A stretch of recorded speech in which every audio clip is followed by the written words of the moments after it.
A crystal chandelier burned above them while glasses clinked in polite applause. Liam Carter raised his voice just enough to silence the room and then chose someone else. Not his wife. Not the woman carrying his child. "This," he said, resting his hand on Olivia Grant's back, "is the love of my life." Emma Carter stood within arm's reach. Unintroduced, unacknowledged, erased in front of witnesses who suddenly found the floor more interesting than her face. She did not speak. She did not move. Because Emma already knew something Liam did not. And by the time he learned it, there would be nothing left for him to stand on. If you believe silence doesn't always mean weakness and that dignity can outlast betrayal, stay with this story until the very end. Before we begin, tell me where you're watching from and what your local time is. I always read those. And if stories about quiet strength and justice matter to you, consider subscribing. Emma Carter had always understood the value of restraint. It was not something she had been taught explicitly. No one had ever sat her down and said, "This is how you endure without breaking." It was something she absorbed through rooms where people spoke carefully, through decisions made without raised voices, through a childhood where power never needed to announce itself. Now, 5 months into her pregnancy, she carried that same quiet discipline into a life that on the surface appeared modest. Each morning, Emma woke before the sun had fully settled into the skyline of Manhattan. Their apartment, tasteful, understated, located in a neighborhood that suggested comfort but not excess, remained silent at that hour. Liam usually slept through her movements. Or pretended to. She moved slowly, deliberately.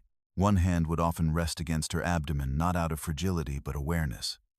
The child was there. Present. Constant. A truth that did not need validation from anyone else. In the kitchen, she prepared tea instead of coffee. Her doctor had suggested it. Chamomile, usually. Sometimes ginger. She preferred the ritual more than the taste. By the time Liam emerged, dressed sharply, even in the early hours, Emma had already reviewed her schedule for the day. "I'll be late tonight," he said one morning, adjusting his cufflinks as he glanced briefly at his reflection. Emma nodded once. "You've had a lot of late nights recently." It was not a question. Liam picked up his phone from the counter. "Big client. Closing phase." Emma did not respond. She had learned that explanations offered too quickly often required no follow-up. Instead, she reached for her small notebook. It was leather-bound, unremarkable, easily overlooked. She did not hide it. She simply never drew attention to it. 7:42 a.m. Liam mentions late meeting. No details. Third time this week. She closed it gently. Liam did not ask what she was writing. He had never asked. Emma worked at a nonprofit education foundation, an organization focused on scholarship access for underprivileged students. It was, to most people, the kind of job that explained her quiet demeanor and modest lifestyle. She did not correct them. Her office was modest, her responsibilities consistent. Meetings, grant reviews, donor communications. She performed each task with the same measured precision she applied to everything else in her life. But what her colleagues did not see were the emails she read between tasks. Financial updates. Investment summaries. Reports that did not arrive through her nonprofit inbox. They arrived through another channel. Private. Secured. Unrelated, at least on paper, to the life she lived beside Liam. Emma never opened those emails in a rush. She read them the way she did everything else, slowly, thoroughly, without reaction. The changes in Liam had not begun suddenly. There had been no single moment Emma could point to and say, "This is where it shifted." Instead, it had been gradual. A recalibration. At first, it was small things. A phone turned face down. A new passcode. Messages that lit up the screen briefly before disappearing. Then came the schedule changes. Late meetings. Weekend obligations. Dinners that did not include her. Emma did not confront him. Not because she was unaware, but because she preferred patterns over explanations. Patterns did not lie. Explanations often did. One evening, Liam returned home later than usual. The city outside had already settled into that quiet hum that came after midnight. Emma was awake. She sat in the living room, a lamp casting a soft, contained light. Her notebook rested open on her lap, though she was not writing. "You're still up?" Liam asked, loosening his tie. "I couldn't sleep." He nodded, distracted. "Big day tomorrow." Emma studied him, not his face, but the space around him, the distance he carried back into the room.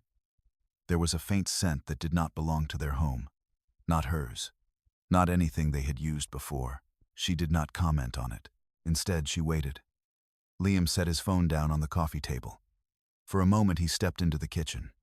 It was brief, less than a minute, but it was enough. The screen lit up.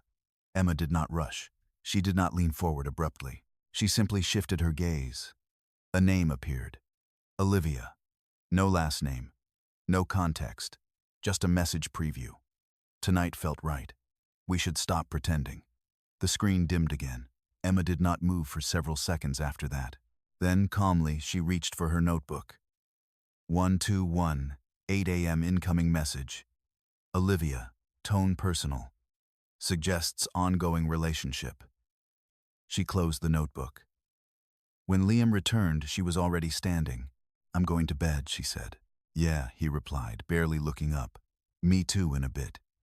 Emma did not cry that night. Not because she felt nothing, but because she preferred clarity over release. Crying would not give her more information, and information was what she needed. Over the following weeks, Emma refined her observations. She began mapping Liam's schedule not obsessively but precisely. Days he stayed late. Locations mentioned casually. Receipts left in jacket pockets. She never searched aggressively, never invaded. She simply collected what was already visible. A receipt from a restaurant in Soho. 2 guests. A parking charge in a part of the city Liam had no professional reason to visit. An email notification brief, but enough to confirm frequency. Olivia appeared again. And again. Emma did not look her up immediately. She waited. Because names like patterns revealed more over time. At work, Emma maintained her routine. She attended meetings. She smiled when appropriate. She listened more than she spoke. But in the quiet spaces between conversations, she began assembling something else. A timeline. Not emotional, not accusatory, just factual. Dates, times, locations, references, each entry clean, objective, uninterpreted. 2 weeks later, during a donor event hosted by the foundation, Emma overheard a conversation that required no effort to connect. Carter's firm is closing that deal with Grant Industries, someone said. Yeah, Olivia Grant's been leading that. She's impressive. Emma did not turn immediately. She let the name settle. Olivia Grant. Now it had a structure, a position. Emma eventually glanced toward the group speaking. A woman stood among them, confident posture, controlled smile, a presence that suggested she was accustomed to being noticed. Emma did not approach. She did not need to. Recognition did not require interaction. That evening back home, Emma opened her private email. She searched the name. Olivia Grant. Results appeared instantly. Executive leadership. Strategic partnerships. Financial involvement in multiple ongoing deals, including one that intersected directly with Liam's firm. Emma read everything. Then she closed the laptop. No reaction, only confirmation. Later that night, Liam sat across from her at dinner. He spoke about work, about pressure, about expectations. Emma listened. Things are moving fast, he said. This deal, it could change everything. Emma nodded slightly. For you, for us, he corrected, though the word carried less weight than it once had. Emma did not challenge it. Instead, she asked, who's leading it on the other side? Liam hesitated just briefly. Then A-team. Emma held his gaze for a moment, longer than usual. Then she looked down at her plate. She did not need him to say the name.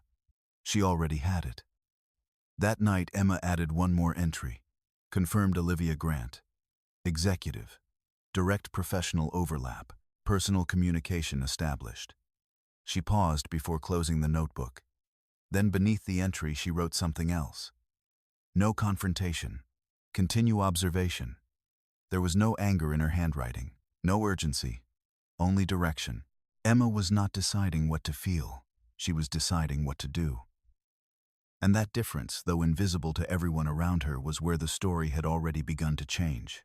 Olivia Grant did not enter Emma Carter's life as a shock. She entered it as confirmation. By the time Emma placed a face to the name, the structure of the situation had already formed clean lines, consistent patterns, no missing variables. What remained was not discovery but refinement. Emma preferred it that way. Olivia was not difficult to identify. She appeared where influence gathered: industry panels, financial briefings, curated charity events that blurred the line between generosity and strategy. Her presence carried intention. Nothing about her was accidental. She spoke with precision, listened selectively, held eye contact just long enough to suggest interest, then withdrew before it could become vulnerability. Emma observed her first from a distance. A corporate networking reception hosted in a glass-walled venue overlooking the Hudson. Emma had not attended for Liam. She had attended because the foundation she worked for had been invited, one of many organizations used to soften the optics of high-value partnerships. Olivia stood near the center of the room, engaged in conversation with two senior executives. Her posture was open but controlled. One hand rested lightly against a champagne flute, untouched for most of the exchange. Emma noted details the way she always did. Olivia did not interrupt. She redirected. She did not laugh loudly. She allowed others to.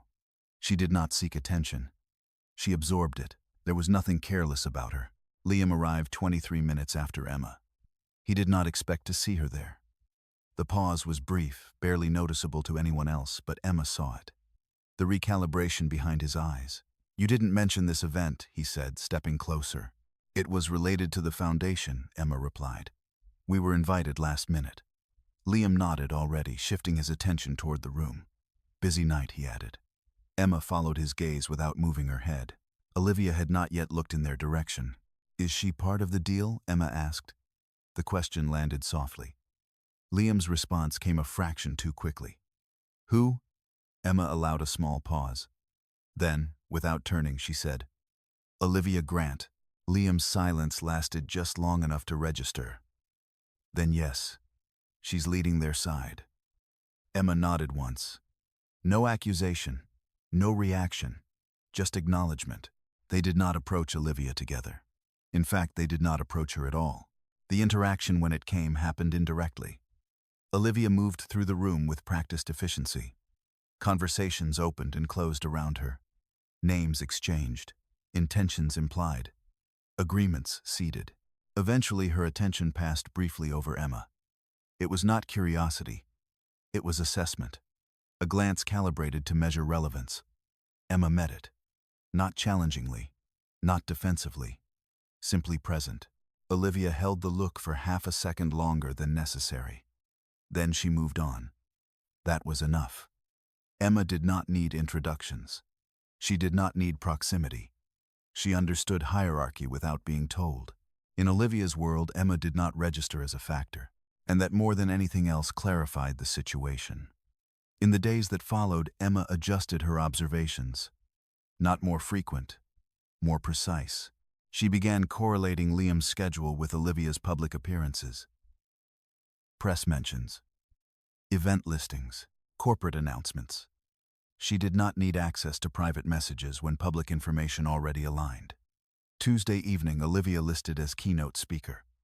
Liam home at 1147 p.m. Thursday afternoon, Olivia attending closed-door strategy session. Liam unavailable between 2:00 and 6:00 p.m. Saturday, no official events. Liam working. Emma recorded everything, not as suspicion, as structure. One afternoon, while organizing documents at the foundation, Emma received an email that did not belong to her professional role. It appeared in her private inbox. Subject line: Quarterly Asset Summary. Whitmore Holdings. She opened it without hesitation. The numbers were consistent with what she already knew. Stable growth, diversified allocations, strategic expansions in sectors that overlapped quietly with industries Liam had recently become more involved in. Emma read the report in full. Then she navigated to a subsection. Corporate partnerships. There it was. Grant Industries. Minority stake indirect layered through subsidiary structures. Emma did not react immediately. She reread the section, then closed the file. That evening, Liam returned earlier than usual. He seemed lighter, energized. "Good day," Emma asked, setting a plate on the table. "Productive," he said. "We're getting closer." Emma sat across from him. "To closing?" she asked. "Yeah," he nodded. "If this goes through, it changes things." Emma considered that. "Financially?" she asked. Liam smiled slightly. Among other things. Emma held his gaze for a moment, then lowered hers.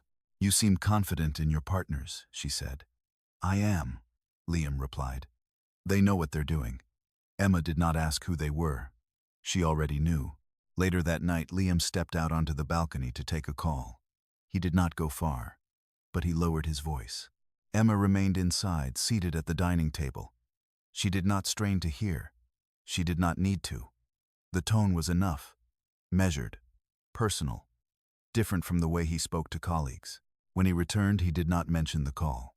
Emma did not ask. Instead, she wrote, 8:32 p.m. balcony call. Tone informal. Duration 6 minutes. She paused, then added pattern consistent. No deviation. Days passed. Then weeks. The situation did not escalate. It stabilized, which to Emma was more telling than chaos. Affairs built on impulse often fractured quickly. This one did not. It integrated. Into schedules, into decisions, into future plans Liam spoke about, but no longer included her in. One afternoon, Emma found a receipt in the inside pocket of Liam's jacket while preparing it for dry cleaning. She did not search for it. It was there. Visible. A restaurant in Tribeca. Reservation for 2. Time 7:30 p.m. Date 3 nights prior. Emma remembered that night. Liam had said he was working late. She placed the receipt on the table, looked at it for a moment, then opened her notebook. Confirmed false work claim. Location aligns with Olivia's known activity radius. She did not keep the receipt. She did not need it. The record was enough. Emma finally searched Olivia Grant in full detail that evening, not casually, comprehensively. Professional history. Education. Board memberships. Financial disclosures. Patterns of movement across industries. She built a profile, not of a rival, of a variable. Olivia was not reckless, not dependent, not easily cornered, which meant whatever Emma chose to do, if she chose to do anything, would require more than exposure. It would require precision. At no point did Emma consider confrontation, not because she was afraid, but because confrontation at this stage offered no advantage. It would alert, distort, accelerate behavior in unpredictable ways. Emma preferred stillness, because stillness preserved truth. That night, she sat beside Liam on the couch. A quiet program played in the background. Neither of them watched it. Liam scrolled through his phone. Emma rested her hand lightly over her abdomen. There was movement. Small, subtle, but present. A reminder of continuity, of responsibility that extended beyond the immediate.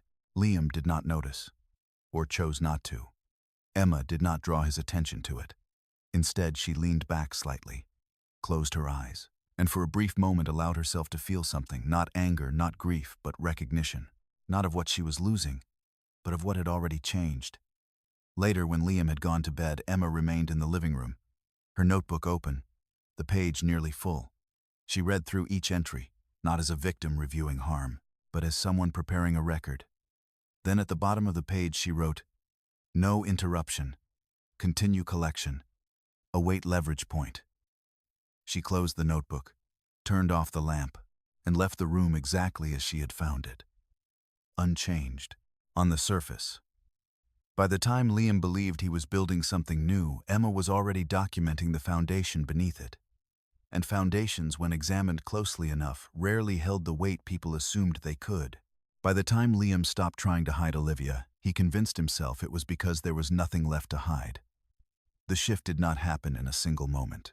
It unfolded in increments so subtle that to anyone not paying attention, it looked like confidence rather than carelessness. Emma noticed the difference immediately. Liam no longer angled his phone away when it lit up. He no longer offered detailed explanations for his absences. Instead, he simplified them.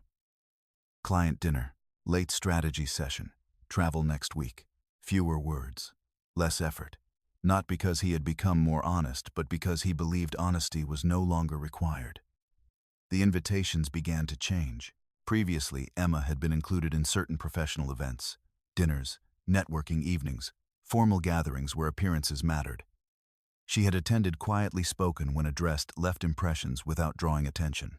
Now those invitations arrived addressed only to Liam. Sometimes he mentioned them. Sometimes he didn't. Emma tracked both. Event notifications 3 this week. Direct invitations to Liam. No inclusion.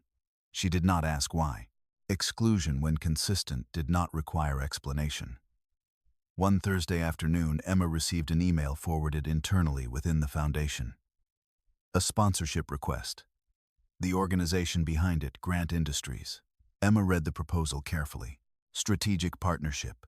Community education initiative. Public relations value. Olivia Grant's name appeared twice.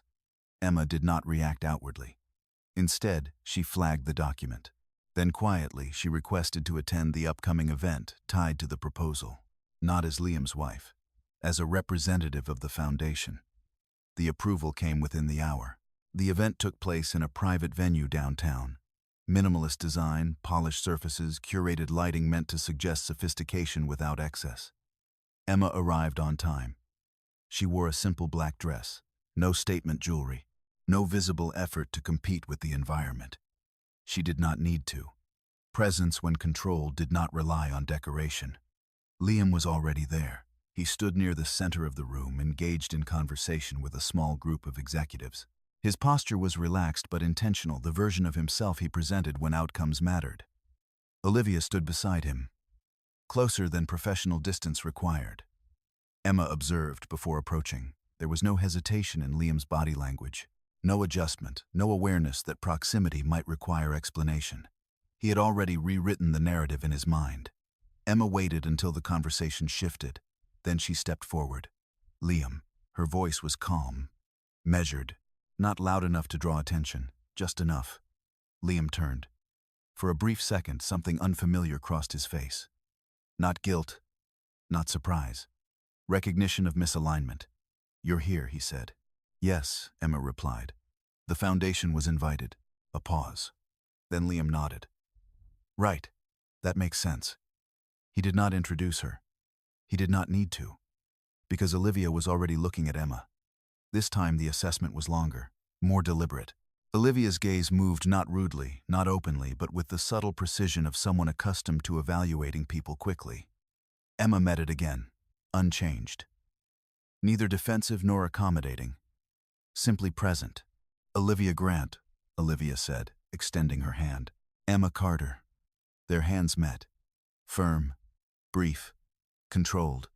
No smiles beyond what etiquette required. "I've heard about your foundation," Olivia said. Emma inclined her head slightly. "We focus on access. It's a long process."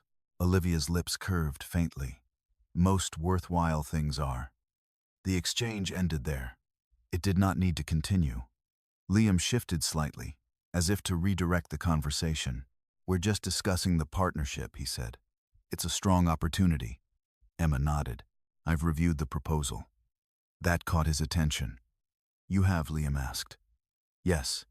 Emma did not elaborate. She did not mention the financial overlaps, did not mention the indirect connections she had already mapped. She allowed the statement to remain neutral. The conversation moved on. Other voices joined. Topics shifted. Emma stepped back, not physically distant, but no longer central. She observed. Liam spoke more freely around Olivia than he had in months around her. His tone was lighter, less measured. He leaned slightly toward Olivia when she spoke. Not enough to be obvious. Enough to be consistent. Emma noted it all. At one point, a senior executive approached Emma. "You're with the foundation, correct?" he asked. "Yes. I've heard strong things about your work." Emma thanked him politely. They spoke briefly about programs, about impact, about measurable outcomes. The conversation remained professional. But as it ended, the executive added, "You must be proud. These partnerships, it's all interconnected." Emma held his gaze. "Yes," she said. "It often is." Across the room, Olivia watched that exchange. Not openly, but with awareness. Emma registered it. And for the first time, something shifted slightly. Not in Emma, in Olivia. Because recognition had begun to replace dismissal. Liam did not notice. Or if he did, he chose not to acknowledge it. He remained within his constructed alignment, professional success, personal validation, forward momentum. Emma did not interrupt that alignment. She allowed it to continue, because systems, when left undisturbed, revealed more. The evening progressed without incident. No confrontation, no raised voices, no visible fracture, which to anyone else might have suggested stability. Emma understood differently. As the event concluded, guests began to leave in measured waves. Liam approached Emma near the exit. "I didn't know you'd be here," he said again, quieter this time. Emma looked at him. "You don't know a lot of things right now," she replied. There was no accusation in her tone. Just fact. Liam frowned slightly. "What does that mean?" Emma adjusted her coat. "It means your schedule has been full." A neutral word. Carefully chosen. Liam exhaled. "You know how it is." Emma held his gaze for a moment longer. "Yes," she said. "I'm beginning to." She turned toward the door. Liam did not stop her. Outside, the air was cooler. The city moved as it always did, indifferent, continuous. Emma stood on the sidewalk for a moment before calling a car. Her reflection caught briefly in the glass of the building behind her. Still composed, still unchanged, but no longer positioned where Liam believed she stood. That night, back in the apartment, Emma did not wait for Liam to return. She sat at the dining table, opened her notebook, and began writing. Event attendance confirmed. Direct interaction with Olivia Grant. Behavioral alignment observed between Liam and Olivia. Increased public proximity.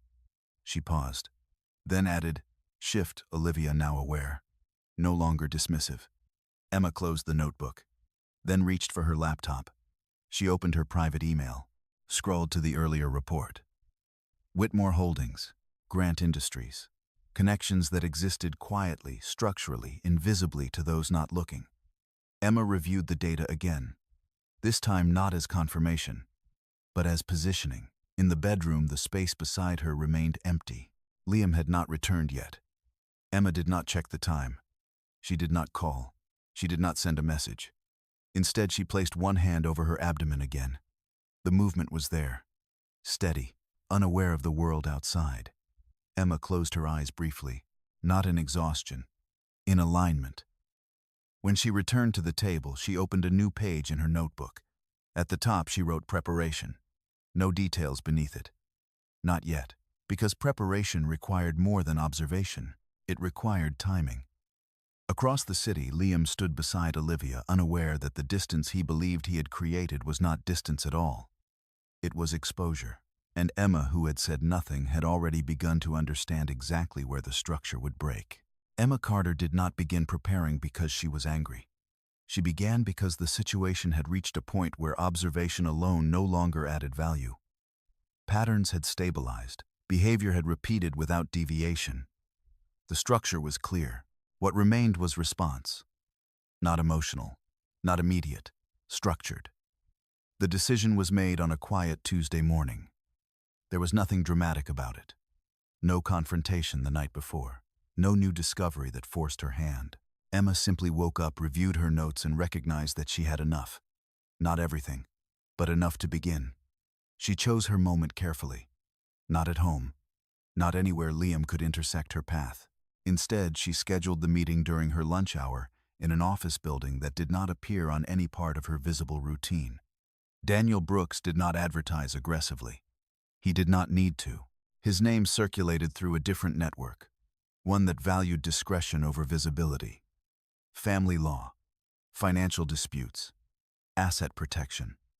Emma had known of him long before she ever needed him. The office itself reflected that same philosophy. Minimal branding, neutral tones. Nothing that suggested urgency. Everything that suggested control. Daniel Brooks greeted her personally. Mid-40s, measured posture, eyes that did not rush to conclusions. "Mrs. Carter," he said. "Emma is fine," she replied. He nodded once. Of course. They sat across from each other. No assistant present. No unnecessary formalities. "Tell me what you need," he said. Emma did not begin with emotion. She began with facts. "My husband is involved in a relationship with a business partner," she said. "There are financial overlaps between his firm and her company. I believe funds may be moving in ways that are not fully disclosed. Daniel did not interrupt. Emma placed her notebook on the table. Not open. Not yet. I have documentation, she continued. Behavioral patterns. Timelines. Some financial indicators. Not complete but consistent. Daniel folded his hands. And what outcome are you seeking, he asked. Emma paused. Not because she did not know. Because she wanted the answer to remain precise. Clarity, she said. Protection. And legal positioning before any formal action is taken by him. Daniel studied her for a moment. You're not here to react, he said. No. You're here to prepare. Yes. He nodded slightly. Then we proceed carefully. Emma opened the notebook. Page by page, she walked him through what she had recorded. Dates, times, locations, observed interactions, not conclusions, evidence of pattern. Daniel did not comment on each entry. He did not need to. He saw what Emma had built. This is thorough, he said eventually. It's incomplete, Emma replied. It's structured, Daniel corrected. That matters more. Emma then provided access to additional materials. Not from her nonprofit work. From her private accounts, financial summaries, trust structures, investment portfolios. Daniel's expression did not change dramatically, but there was a shift. Subtle. Recognition. You've maintained full separation of assets, he asked. Yes. Your husband has no direct access, no. Indirect, Emma considered that. Potentially, she said. Through overlapping investments. Daniel leaned back slightly. Tell me about your family, he said. Emma did not hesitate. Whitmore Holdings, she said. I'm a primary beneficiary. Daniel was silent for a moment. Not surprised, but recalibrating. That changes the scope, he said. I assumed it would. Emma explained further. The trust, the layered ownership, the quiet influence across multiple sectors, including as of recently an indirect position in Grant Industries. Daniel listened without interruption. When she finished, he asked only one question. Does your husband know any of this? No. Does anyone in his firm know? Does Olivia Grant? Emma held his gaze. No. Daniel exhaled slowly. Good, he said. Not as approval. As assessment. The strategy did not form all at once. It developed through conversation. Careful. Layered. No sudden moves. Daniel outlined the initial steps. First, we secure your position, he said. Quietly. No filings yet. No notifications. Emma nodded.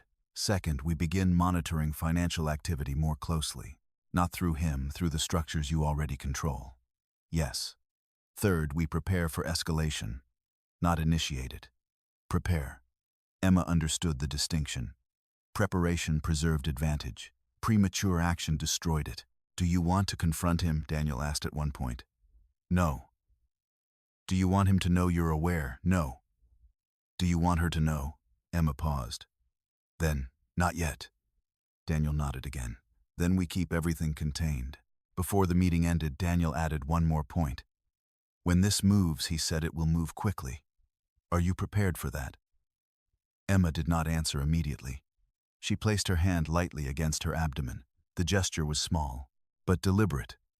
Yes, she said. Outside the office, the city continued as it always did. Emma stepped into it without hesitation. Nothing about her pace changed. Nothing about her posture suggested that anything had shifted. And yet everything had. That evening, Emma returned home before Liam. She prepared dinner as usual. Set the table. Maintained the routine.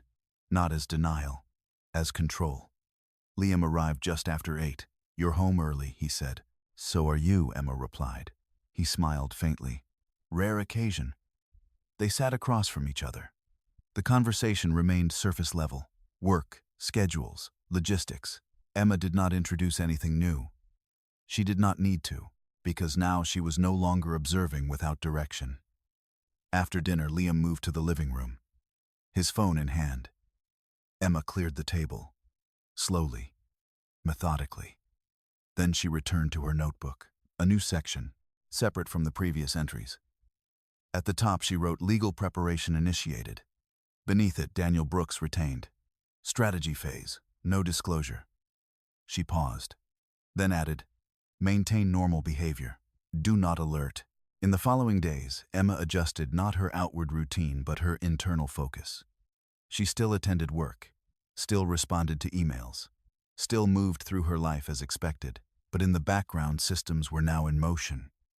Daniel began quiet reviews. Financial channels were observed more closely. Connections between Liam's firm and Grant Industries were mapped with greater precision. Emma did not involve herself in every detail. She did not need to. She had initiated the process. Now she allowed it to build. Liam noticed nothing, or chose not to.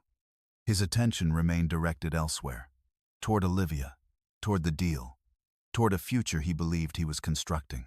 One night, as he spoke about upcoming milestones, expansion, recognition, opportunity, Emma listened, not to the words, to the assumptions beneath them. "You'll see," Liam said. "Once this closes, everything changes." Emma looked at him. "Yes," she said quietly. "It will." He smiled, interpreting agreement. Emma did not correct him. Later, when the apartment had settled into silence, Emma stood by the window. The city lights stretched endlessly beyond her, movement without pause, systems within systems. Most people moved through it without understanding how much operated beneath the surface. Emma did. She had been raised in it. Now she was applying it, not loudly, not visibly, but precisely.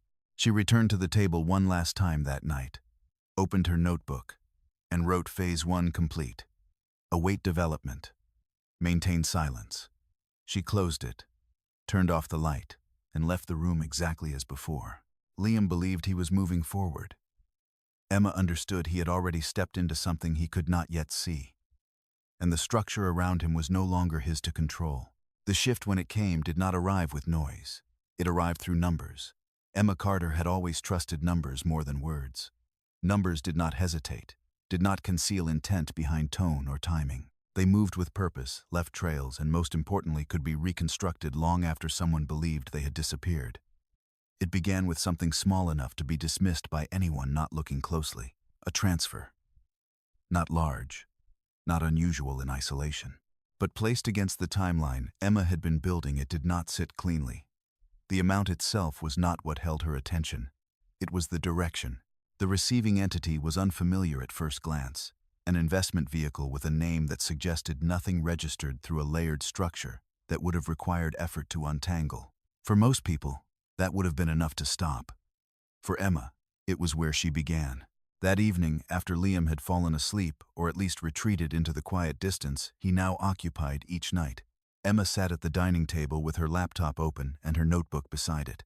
The apartment was still the kind of stillness that allowed concentration to deepen without interruption. She accessed her private financial portal, moving through the layers of accounts and reports with practiced familiarity. This was not new territory for her. It was simply territory she had not needed to examine this closely before. The transfer appeared again when she filtered by indirect exposure. Smaller entries spaced across several weeks. Not identical, but patterned. Each one routed through intermediary accounts before settling into the same destination. Emma leaned back slightly, her gaze fixed on the screen, not searching for confirmation but for structure. There was intent here, not impulsive spending, not casual mismanagement. Intent required planning. Planning required awareness. And awareness, when tied to financial movement, created liability. She reached for her notebook and began writing, not hurriedly, not emotionally, but with the same controlled precision that had defined every entry before. Series of transfers identified. Indirect routing. Consistent endpoint. Timeline overlaps with Olivia-related activity. She paused, then added requires full tracing. Potential misuse of access or insider positioning. Emma closed the notebook only after ensuring the entry was complete. Then she returned to the screen. Over the next several days, Emma refined her focus. She did not attempt to access anything directly tied to Liam's professional accounts. That would have crossed a line she had no intention of crossing, not out of hesitation, but because it was unnecessary. Instead, she worked through what she already controlled. Investment reports, partnership disclosures, subsidiary structures. It did not take long before the pieces began to align. The investment vehicle receiving the funds, initially opaque, connected through 2 layers of ownership to a private fund partially managed under the umbrella of Grant Industries. Emma did not react when she confirmed it. She simply documented the connection. The pattern was no longer abstract. It had a direction and a destination. Liam, meanwhile, moved through his days with increasing confidence. He spoke more openly now, not about specifics, but about outcomes. Success, expansion, recognition, the kind of language that suggested he believed himself to be on the verge of something significant. One evening, as they sat across from each other at dinner, he mentioned it again. "We're structuring the final phase," he said, cutting into his meal, with a focus that bordered on anticipation. "If this closes the way we expect, it's going to position us very differently." Emma listened, her expression unchanged. "Us," she repeated, not as a challenge, but as an observation. Liam glanced up briefly. The firm, he clarified, though the correction came with less certainty than the original statement. Emma nodded once, as if accepting the adjustment. "And the partners involved?" she asked. "They're aligned." Liam hesitated just long enough to register, not long enough to question. "They are," he said. "Everyone benefits." Emma lowered her gaze to her plate. That word, everyone, held more assumptions than Liam realized. She did not correct him, because correction at this stage would have required disclosure, and Emma was not ready to disclose. Later that night, Liam took another call on the balcony. His tone, as before, shifted, less formal, more contained, carrying a familiarity that did not belong to professional boundaries. Emma did not need to hear the words.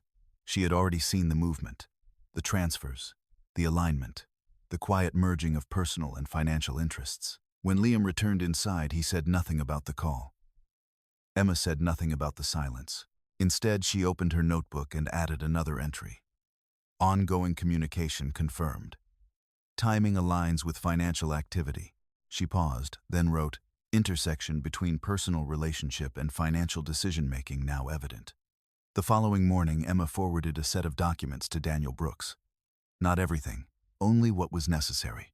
A curated selection, enough to establish pattern, not enough to expose the full scope of what she knew. Daniel's response came within the hour. "We need to discuss." Their next meeting was shorter, more focused. Daniel had already reviewed the materials. "This is no longer just personal," he said once they were seated. "If what this suggests holds, it moves into professional misconduct. Potentially more." Emma nodded. "I assumed as much." "You were right not to confront," he added. "If he's moving funds with this level of structure, he believes it's insulated." "It isn't," Emma said. Daniel held her gaze for a moment. "No," he agreed. "It isn't." They discussed next steps in more detail now. Not hypothetical, operational. "We continue documenting," Daniel said. "But we also begin preparing intervention points." "Define intervention," Emma replied. "Moments where control can be asserted," he explained. "Financially, legally, strategically." Without prior warning, Emma considered that. "Not yet," she said. Daniel nodded. "Agreed. But soon." When Emma left the office, the city felt unchanged. And yet she understood that the structure beneath her situation had shifted again. What had once been suspicion had become pattern. What had become pattern was now evidence. And evidence, when properly placed, did not require force to take effect. That evening, Emma returned home to find Liam already there. He looked up as she entered, his expression relaxed in a way that suggested progress had been made somewhere outside the apartment. "Good day," he asked. "Yes," Emma replied, setting her bag down. "Productive." He smiled faintly. "Same here." Emma met his gaze briefly. "I'm sure it was," she said. There was no tension in her tone, no accusation, only a quiet certainty that did not need to be explained. Later, as the apartment settled into silence once more, Emma stood by the window, her reflection faint against the glass. Behind her, everything appeared as it always had. Orderly, undisturbed, but beneath that surface movement had begun to concentrate. Not chaotic, not rushed, precise.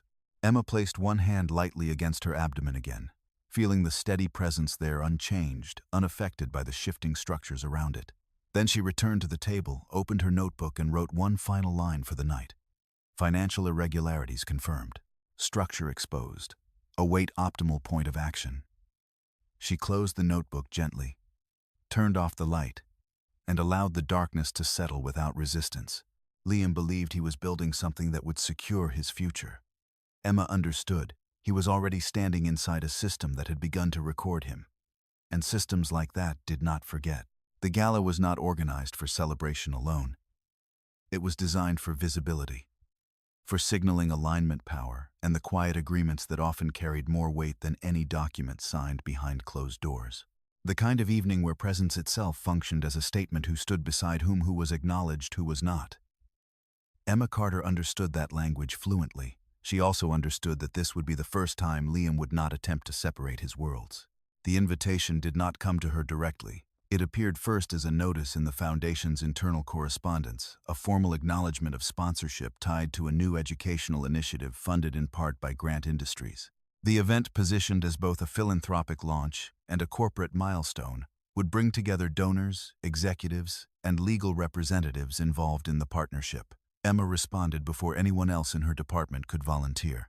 "I'll attend," she wrote. No explanation followed. None was required. The evening arrived with the kind of precision only high-level events achieved: every detail controlled, every variable accounted for except the ones no one anticipated. Emma prepared without urgency. Her choice of dress remained consistent with her usual restraint: understated, structured, unremarkable to those who equated impact with spectacle. She did not aim to be noticed. She aimed to be present. There was a difference. When she entered the venue, the room had already settled into motion. Soft lighting layered across polished surfaces, conversations overlapping in controlled volumes, staff moving with practiced invisibility. Emma paused, just inside the entrance, not hesitating but orienting. Then she stepped forward. Liam stood near the center again. As expected, he was speaking with a group of senior partners, his posture relaxed but precise, his gestures measured, his attention calibrated to the people who mattered most in that space. Olivia stood beside him. Not slightly apart, not in the background. Beside him, close enough that their alignment no longer required interpretation. Emma observed them for several seconds before moving further into the room. No reaction, no shift in her pace. This time, however, the room responded differently to Emma. Not openly, but subtly. Recognition had begun to circulate, not of who she was, but of something less defined. A familiarity that came from prior appearances, from conversations held briefly but remembered, from a presence that did not demand attention yet remained difficult to dismiss. Two individuals greeted her by name. A third paused his conversation to acknowledge her with a nod. Emma responded to each with quiet courtesy. Nothing more. She did not approach Liam immediately. Instead, she allowed the room to unfold around her. She moved through small conversations: Foundation representatives, donors, individuals connected indirectly to the partnership. Each exchange provided information not through content alone, but through tone, through emphasis, through what was assumed rather than stated. Significant restructuring. New capital flow. Unusual speed on approvals. Emma listened, collected, did not engage beyond necessity. Across the room, Olivia noticed her first. It was not immediate, but it was deliberate. Emma saw the moment recognition settled. Olivia's gaze held longer this time. Not dismissive, not merely evaluative. Aware. Liam followed that gaze. His eyes landed on Emma. For a brief second, so brief most would have missed it, his expression shifted. Not discomfort, not concern, calculation. Then it was gone, replaced by composure. He said something to Olivia, too quiet to hear. Olivia nodded, and together they moved. Emma did not change her position. She did not step forward. She allowed them to approach. "Emma," Liam said, his tone controlled, neutral. "Liam." Their exchange was simple, balanced, neither claiming more space than necessary. Olivia stood beside him, her posture unchanged from before. Confident, contained. "Miss Carter," she said, her voice smooth, professional. "We meet again." Emma inclined her head slightly. "Yes." A pause. Then Olivia added, "I wasn't aware you'd be attending tonight." "I'm representing the Foundation," Emma replied. Olivia's expression did not shift dramatically, but something behind it adjusted. "You're more involved than I realized," she said. Emma held her gaze. "Most things are," she replied. Liam shifted slightly, stepping in. "This is a big night," he said, as though reframing the conversation. "A lot of moving parts." Emma looked at him. "Yes," she said. I've noticed. There was no emphasis, no accusation, but the statement did not pass unnoticed. Before Liam could respond, a voice called his name from across the room. A senior partner, urgent enough to require attention. Liam glanced toward the source, then back at Emma. "I'll be right back," he said. Emma nodded. He left. For the first time, Emma and Olivia stood without him between them. The silence that followed was not empty. It was measured. Olivia broke it first. "You're very composed," she said. Emma did not respond immediately. "Then I find it efficient." Olivia studied her. Most people would have reacted differently by now. Emma considered that. "Most people prefer clarity through confrontation," she said. "I prefer it through observation." Olivia's lips curved faintly. "That requires patience." "Yes, and control." Emma met her gaze fully now. "Those two things are often related." Olivia held the look for a moment longer than before. Then she nodded once. Not agreement. Acknowledgement. When Liam returned, the conversation ended. Not abruptly, simply complete. The evening moved toward its central moment. A formal address. Announcements. Recognition of partnerships. Liam was among those invited to speak. Emma positioned herself within the audience, not at the front, not hidden. Visible, but not central. Liam stepped onto the stage with practiced ease. The room settled, attention focused. He began with the expected language: gratitude, collaboration, shared vision. But as he continued, something in his tone shifted. Subtly at first, then more clearly. "This partnership," he said, his gaze moving briefly, intentionally toward Olivia, "represents more than a business alignment. It represents a shared understanding of where we're going and who we're building that future with." The room responded. Soft approval, recognition of implication. Emma did not move, did not react, but she recorded it. Not in her notebook, in memory. When the speech ended, applause followed. Liam stepped down. Olivia met him halfway. Their exchange, brief, close, familiar, did not go unnoticed. Not by Emma, not by others. Conversations resumed. The room shifted again. But something had changed. Not dramatically. Not yet. But the alignment Liam had made visible had also made him visible, in ways he did not fully understand. Emma remained for another 30 minutes. Long enough. Long enough to confirm. Long enough to observe the reactions, the subtle recalibrations in how others engaged with Liam, with Olivia, with the partnership itself. Then she left. Quietly, without announcement. Outside, the night air carried a cool steadiness.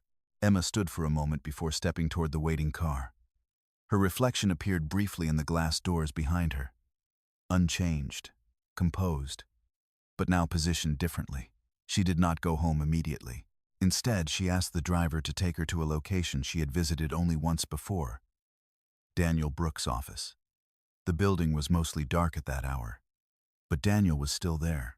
He did not seem surprised to see her. "You stayed," he said. "I observed," Emma replied. And Emma stepped inside, closed the door behind her. Then, for the first time that evening, she spoke with clarity that carried direction. "He's no longer separating the relationship from the transaction," she said. "It's public now, not explicit but visible." Daniel nodded slowly. "That accelerates things." "Yes." Emma held his gaze. "We're closer to the point where timing matters more than information." Daniel studied her for a moment, then asked, "Are you ready for that?" Emma did not hesitate. "Yes." She placed her notebook on his desk, opened it, and turned to the most recent page. The entries were no longer just observations. They were forming a structure, a case. "Then we move to the next phase," Daniel said.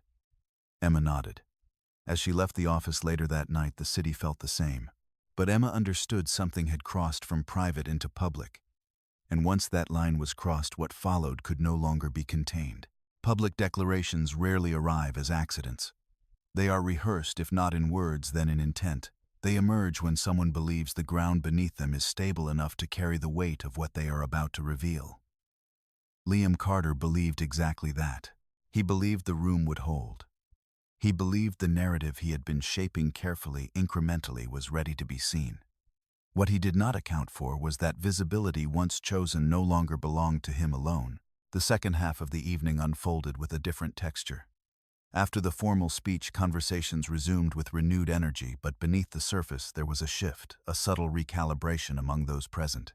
People who had listened to Liam's words now adjusted their understanding of the relationships in the room, drawing quiet conclusions, storing them for future use. Emma remained where she was positioned, neither at the center nor at the edges. She accepted a glass of water from a passing server, though she did not drink it. Her attention moved steadily, not toward spectacle, but toward alignment, who gravitated toward Liam, who hesitated, who watched from a distance rather than engaging directly. Patterns emerged quickly. Those who depended on outcomes stayed close. Those who valued stability observed from afar. Emma understood both. Liam moved through the room with growing ease. If there had once been a boundary, however thin, between his personal decisions and his professional posture, it had now dissolved. He stood beside Olivia without adjustment, spoke with her without hesitation, allowed their proximity to function as an unspoken statement. And gradually, the unspoken became something else. It happened near the center of the room where conversations naturally converged. A small group had gathered partners, investors, individuals whose influence extended beyond titles. The tone was lighter now, less formal, shaped by the confidence that the most important announcements had already been made. Emma had not intended to stand close enough to hear clearly, but she did. Not by design, by alignment. "You've been working closely together," one of the partners remarked, his tone carrying a hint of curiosity masked as casual observation. Liam smiled. "Yes," he said. "Very closely." There was a pause, brief but weighted. Then someone else added, "It shows." The synergy's noticeable. A soft ripple of acknowledgement moved through the group. Olivia did not respond immediately. She allowed the attention to settle. Then she spoke, her voice measured, controlled. "Alignment tends to produce clarity," she said. Liam turned slightly toward her. "Not fully, just enough." And sometimes, he added, clarity means recognizing what matters most. The words did not need emphasis. The implication carried itself. Emma felt the shift before the room did. Not in sound, in direction, because Liam's next movement was not accidental. He stepped half a pace closer to Olivia. His hand, not overtly, not theatrically, rested briefly at the small of her back. It was a gesture that, in another context, might have passed without comment. Here, it did not. "This," Liam said, his voice just loud enough to extend beyond the immediate circle, "isn't just about business." Silence followed. Not complete, but focused. People nearby slowed their conversations. Attention tilted. Liam did not rush. He did not hesitate. He believed in the moment. "In all of this," he continued, "there are decisions you make because they're strategic, and there are decisions you make because they're true." Emma did not move. Her hand rested lightly against the glass she still held, unchanged. Liam's gaze settled fully on Olivia now. "This," he said, quieter, but clearer, "is the one that matters." The room understood before the words completed themselves, because some statements do not require completion. They require recognition. Olivia did not step back. She did not interrupt. She allowed the moment to hold. And in doing so, she confirmed it. Somewhere in the room, a conversation stopped entirely. Elsewhere, someone shifted their stance, uncertain whether to witness or withdraw. No one spoke, because no one wanted to be the first to respond to something that had already gone too far to be retracted. Emma stood within reach of all of it. Not hidden, not removed. Present, unacknowledged. Liam did not look at her. Not once. Because looking would have required acknowledgement, and acknowledgement would have disrupted the version of reality he had chosen to present. The silence extended for a few seconds longer than was comfortable. Then, as often happens in rooms like this, it dissolved not through resolution but through avoidance. Conversations resumed, though less fluidly. Laughter returned, though quieter, less certain. The moment did not disappear. It settled. Into memory. Into perception. Into consequence. Emma placed the glass she had been holding onto a nearby table. Her movements were slow, deliberate, without urgency. She adjusted nothing, not her posture, not her expression, because nothing needed adjustment. A woman standing beside her, someone Emma recognized from earlier conversations, glanced toward her, then quickly away. Not out of indifference, out of uncertainty. Emma spared her that uncertainty. "It's a long evening," Emma said softly, as though referring to nothing in particular. The woman nodded, relieved by the neutral ground. "Yes," she replied, "it is." The exchange ended there. Emma did not approach Liam. She did not approach Olivia. There was nothing to gain from proximity now. Everything that needed to be visible had already been made so. Instead, she turned slightly, allowing herself a final view of the room, not as a participant but as an observer completing a sequence.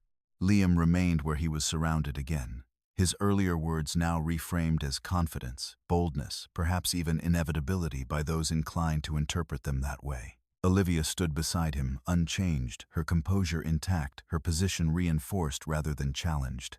Together they appeared aligned. Stable. Certain. Emma understood better. Alignment, built on exposure, was not stability. It was pressure. She moved toward the exit without announcement. No one stopped her. No one called her name. And yet, as she passed through the room, awareness followed her, not overtly, not collectively, but in fragments.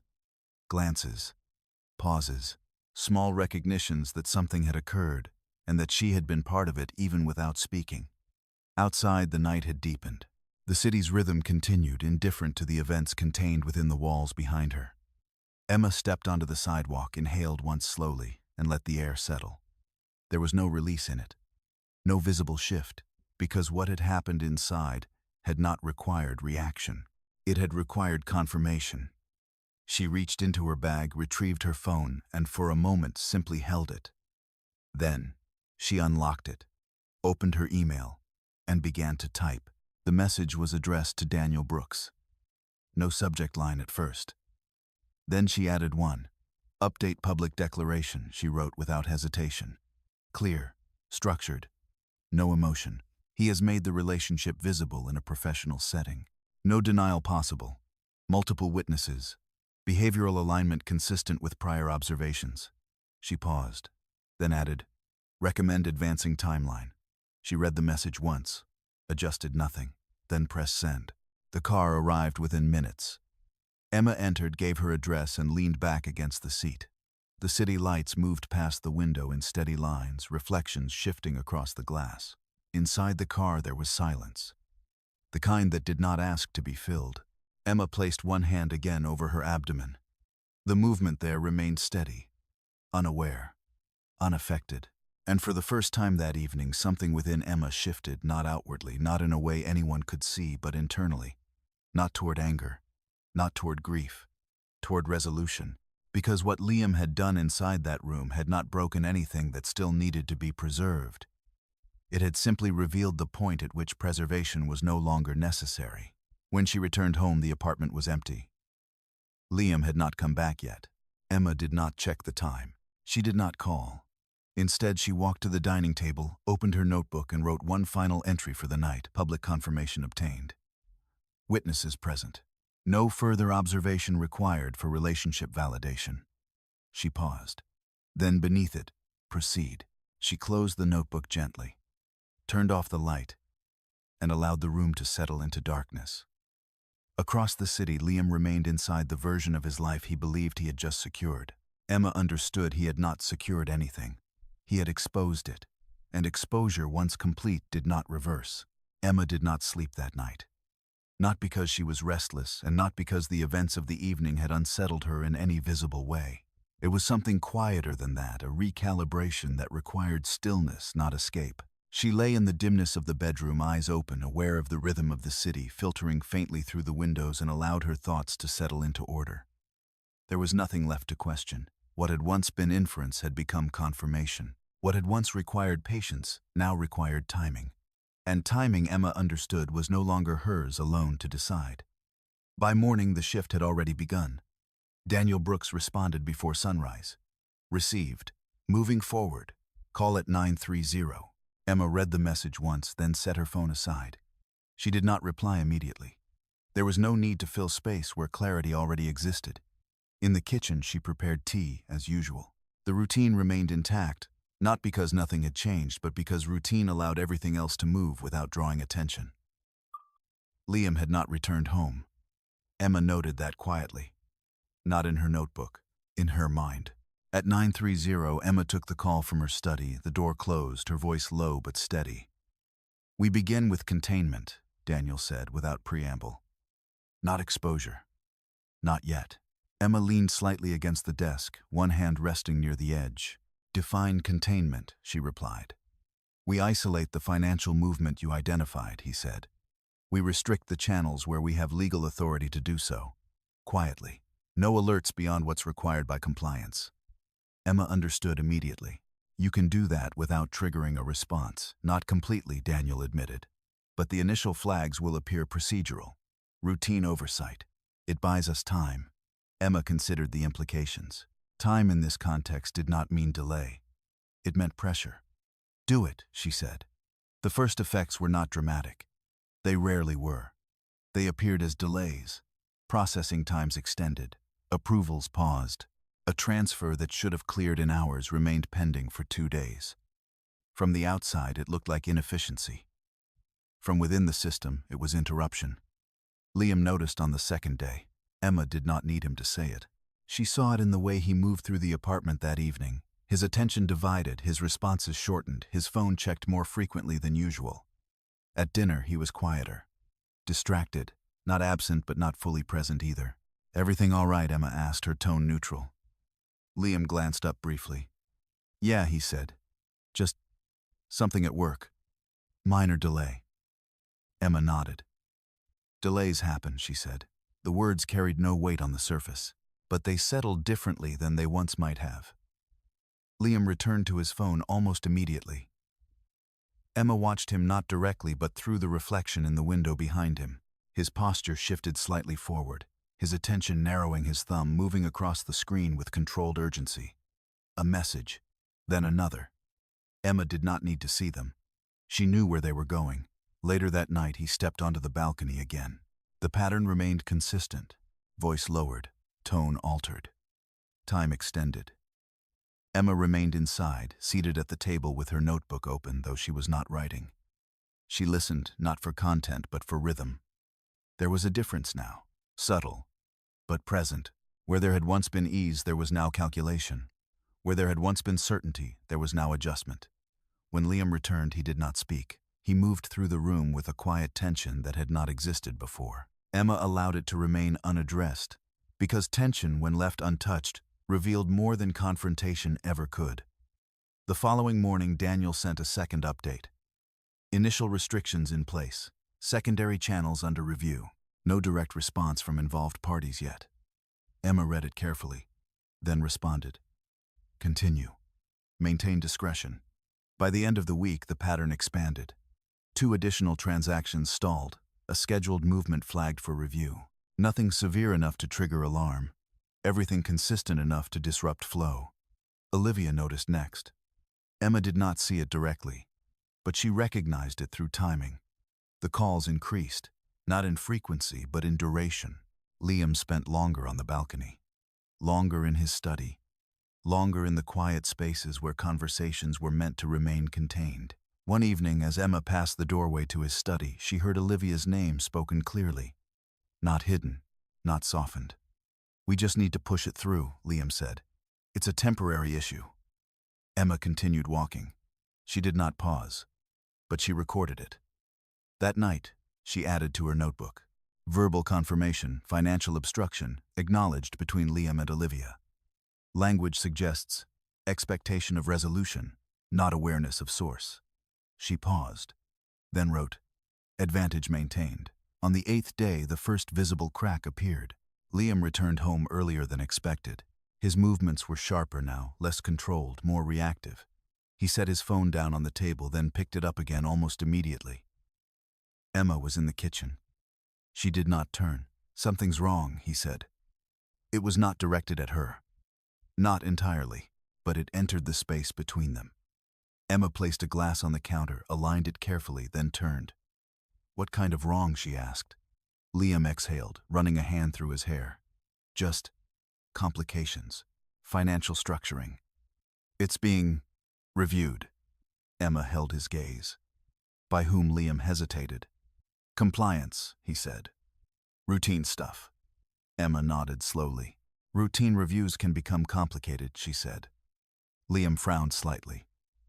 They shouldn't, he replied. Emma did not challenge that. She simply said, and yet.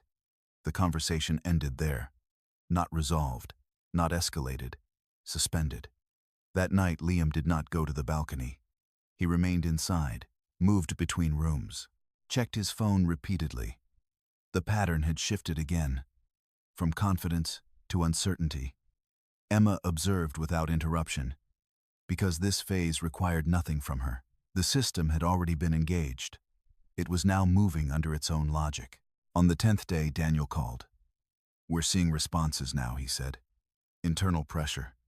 They're trying to reroute. Emma listened carefully. Can they? She asked. Not easily, Daniel replied. Not without creating a clearer trail. Emma understood the implication.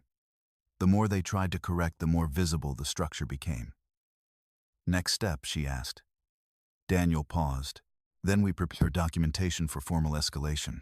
Not filing yet, but ready. Emma looked out the window, the city stretching beyond her in quiet layers. Do it, she said. After the call, Emma remained where she was for several minutes. Not thinking, not reacting, allowing the moment to settle into its place within the larger structure. That evening, Liam stood at the window, not speaking, not calling, just looking out. Emma joined him after a while, standing a short distance away. The silence between them was no longer neutral.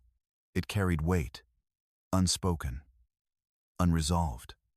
Things are shifting, Liam said finally. Emma did not look at him. Yes, she replied. They shouldn't be, he added.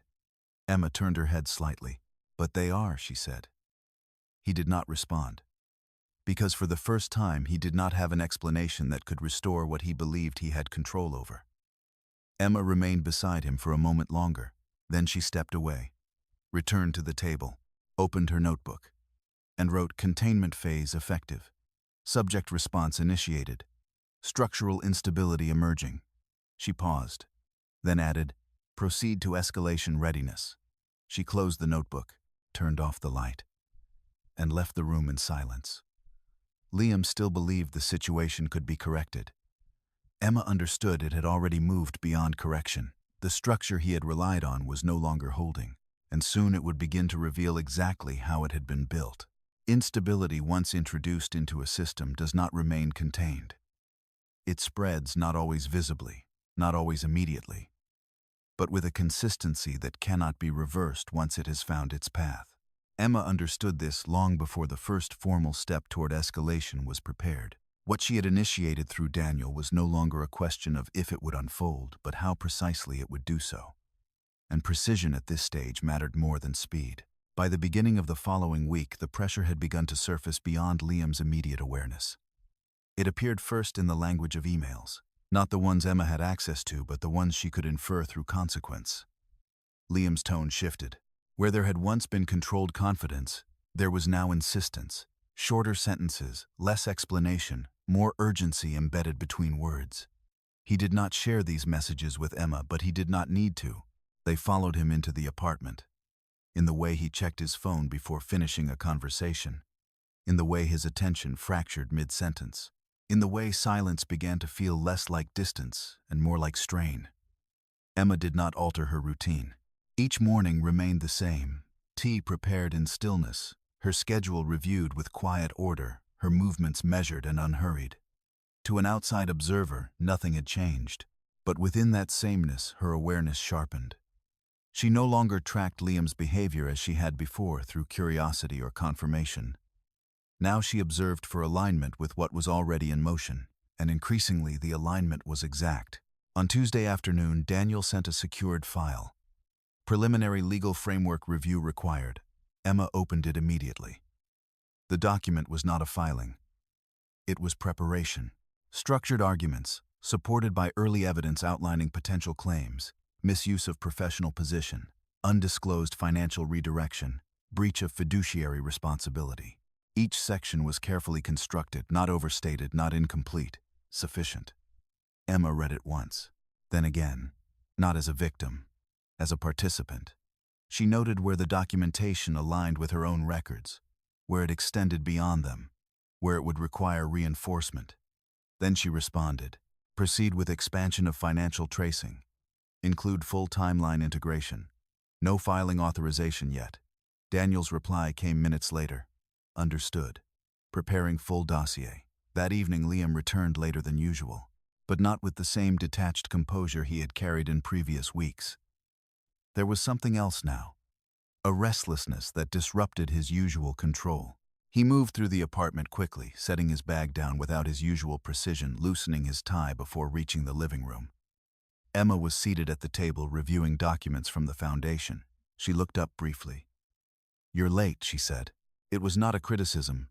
It was an observation. Liam exhaled, running a hand through his hair. "Things are complicated," he replied. Emma closed the file in front of her. "More than before?" she asked. Liam hesitated. "Then yes." He poured himself a drink, something stronger than he usually allowed during the week. Emma watched the movement, noting the difference, not in the action itself, but in its timing. He rarely drank before speaking. Tonight he did. "There's a review happening," Liam said after a moment. "Internal. Compliance-related." Emma nodded slowly. "You mentioned that," she said. "It's expanded," he added. "More scrutiny than expected." Emma held his gaze. "Do you know why?" Liam looked at her. For a brief second, something close to uncertainty surfaced. Then it was replaced. "Routine escalation," he said. "These things happen." Emma did not challenge the explanation. She simply asked, "And the outcome?" "It'll clear," Liam replied quickly. "It always does." Emma inclined her head slightly. "Yes," she said. "Until it doesn't." The words settled between them. Not confrontational. Not aggressive, but precise. Liam frowned. "What does that mean?" he asked. Emma returned her attention to the file she had closed. "It means reviews exist to find what isn't visible at first," she said. Liam did not respond, because the statement did not invite argument. It described process. Later that night the calls resumed. Longer, more frequent, no longer confined to the balcony. Liam moved between rooms, lowering his voice, adjusting his tone depending on who was on the other end. Emma heard fragments, not enough to form sentences, enough to understand direction. "Temporary. We'll resolve it." "No, that's not necessary. Just give it time." Time. Emma almost smiled at the word. Because time in this context was no longer Liam's resource. It was the system's. On Wednesday morning, Daniel called again. "We're ready," he said. Emma stood by the window as he spoke, the city unfolding below her in its usual indifferent rhythm. "Define ready," she replied. "The full dossier is complete," Daniel said. "Financial tracing, communication patterns, structural analysis. If filed, it holds." Emma absorbed that, not as a conclusion, as a threshold. "And if not filed?" she asked. "We wait," Daniel said. "But waiting now carries risk. They're adjusting. Not effectively, but actively." Emma understood. Movement had begun on the other side. Not controlled, not coordinated, but reactive. "Your recommendation?" she asked. Daniel paused. "Then we position for immediate filing. But we choose the moment." Emma closed her eyes briefly. Not in hesitation, in alignment. "Yes," she said. The moment she knew would not come from escalation alone. It would come from convergence, where financial instability, public exposure, and legal readiness intersected. That evening Liam did not come home. He sent a message instead. "Working late. Don't wait up." Emma read it once, then placed the phone face down. She did not respond. The apartment remained quiet, uninterrupted. Emma sat at the table with the dossier open on her laptop, page after page, structured, complete, her notes integrated seamlessly into the larger framework Daniel had constructed. What had begun as observation had now become documentation. What had been private was now prepared for public record. She moved through the document slowly, not searching for flaws, confirming strength, every entry aligned, every timeline held, every connection traced. At the final page she paused, then added a single note of her own. "Sequence validated. Proceed when convergence is reached." She closed the file, then reached for her notebook. Turning to a new page, she wrote, Escalation phase ready beneath it await trigger point. Outside, the city continued without interruption. Inside, the structure had reached its limit. Liam still believed he could manage the situation. Adjust the variables. Contain the disruption. Restore the direction he had chosen. Emma understood the direction had already changed, and the moment it became visible to him, it would no longer be something he could negotiate, only something he would have to face. She turned off the light, left the room in silence, and allowed the next phase to approach not with urgency but with certainty. Preparation, when done correctly, does not announce itself. It consolidates. By the time Emma reached what Daniel had called readiness, there was very little left that required discovery. The remaining work was not about finding new information, it was about reinforcing what already existed, ensuring that every piece of evidence could withstand not just scrutiny, but resistance. Because resistance, Emma knew, was inevitable. The next phase began with refinement. Emma did not collect evidence randomly. She curated it. Each document, each record, each fragment of communication was reviewed not only for content, but for placement, where it would sit within the larger structure, how it would connect to the next piece, how it would hold if challenged. Daniel referred to it as narrative integrity. Emma understood it differently. It was alignment. They met again midweek, this time with a more focused agenda. Daniel had organized the material into 3 primary categories. Financial movement, he began gesturing toward the first section. This is your foundation. Without this, everything else is circumstantial. With it, the rest becomes context. Emma reviewed the summaries, transfers, routing patterns, points of convergence. Each entry supported by documentation, not excessive, not redundant, but sufficient. This holds, she said. Daniel nodded. It does. The second category, he continued, is communication. Here the material shifted. Not just numbers. Language. Emails that blurred professional boundaries. Time-stamped exchanges that aligned too precisely with financial decisions to be dismissed as coincidence. Emma had contributed selectively to this section. Not everything she had observed, only what could be supported. There's more, Daniel said, as if reading her thoughts. Emma looked at him. Yes, she replied, but not all of it belongs here. Daniel held her gaze for a moment, then nodded. You're right. The third category was the most delicate. Behavioral alignment, Daniel said. Emma did not need the explanation. It was the structure she had built from the beginning. Timelines, presence, absence, the intersection of personal and professional movement. Individually, these are observations, Daniel said. Together, they establish pattern. Emma reviewed the section carefully. Her own entries, translated into formal language, appeared throughout. Not emotional, not interpretive, just consistent. This is where resistance will focus, Daniel added. They'll argue interpretation, intent, coincidence. Emma closed the file. They can argue, she said, but they can't disconnect it. Daniel's expression shifted slightly. Agreement. Before the meeting ended, Daniel placed a separate document on the table. Supplemental, he said. Emma opened it. Her eyes moved quickly across the first page, then slowed. This is new, she said. Daniel nodded. Audio, he explained. Recovered through legal channels. Limited but usable. Emma did not ask how. She did not need to. She listened. The recording was brief, fragmented, but clear enough. Liam's voice, Olivia's voice, a conversation not intended to be preserved. It's temporary, Liam was saying. Once it clears, everything stabilizes.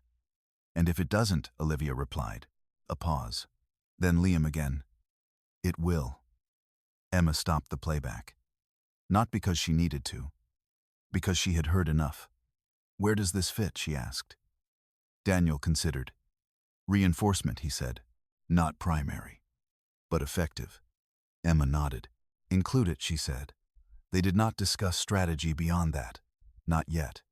Because strategy at this point depended on timing. And timing depended on one final element. Trigger. It came sooner than expected. 2 days later, Liam returned home in the early afternoon. Not late, not composed, disrupted. Emma was in the living room reviewing documents on her tablet. She looked up as the door closed behind him. "You're home," she said. It was not a question. Liam did not respond immediately. He moved through the room with a pace that lacked direction toward the kitchen, then stopping halfway, turning back, running a hand through his hair again. "They're escalating," he said finally. Emma set the tablet aside. "Who is?" she asked. "Compliance," Liam replied. "External review now, not just internal." Emma watched him. "What changed?" Liam let out a breath that bordered on frustration. "I don't know," he said. "Something triggered it." Emma held his gaze. "Yes," she said quietly. "Something did. He didn't hear the difference. Or chose not to." "They're asking for full disclosure," Liam continued. "Transactions, communications, everything tied to the deal."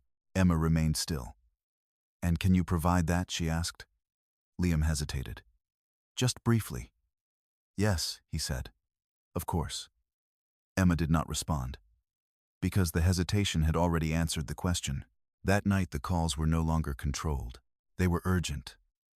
Liam's voice carried through the apartment, not loud but sharper, less measured. "This is unnecessary. We've done nothing wrong. It's being misinterpreted." Emma sat at the table, her notebook open, pen resting lightly between her fingers. She did not write. Not yet. Because what was happening no longer required documentation for understanding. It required documentation for sequence. The following morning, Daniel called again. "It's time," he said. Emma stood by the window, her reflection faint against the glass. "Yes," she replied. "We file within 48 hours," he continued. "Before they restructure. Before they control the narrative." Emma closed her eyes briefly. Not in hesitation. In confirmation. "Do it," she said. The decision did not feel like escalation. It felt like alignment. That afternoon, Emma reviewed the final dossier one last time. Every section complete.